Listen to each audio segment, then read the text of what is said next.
one of the key ingredients of this, if you think about any game, we talk about establishing tasks and rules that are clearly communicated and easy to understand. One example of this, and we could talk about any game, right? Because it's really interesting the way that young people and most people, I should say, whether they're young or old, we don't necessarily love rules. They feel confining and they feel restrictive. The interesting thing about rules, once it's in a game setting, is that all of a sudden the rules are necessary to play the game. Right. Yes. Because otherwise the fairness goes out the window.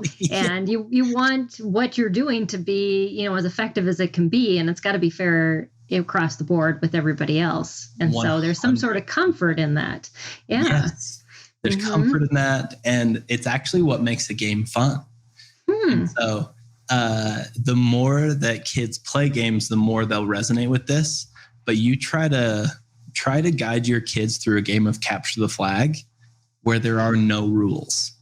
Oh, yeah. And go ahead and see how much fun they have. And the answer is it will turn into a fight really fast. Right, exactly. It will be an utter mess. It'll be disaster.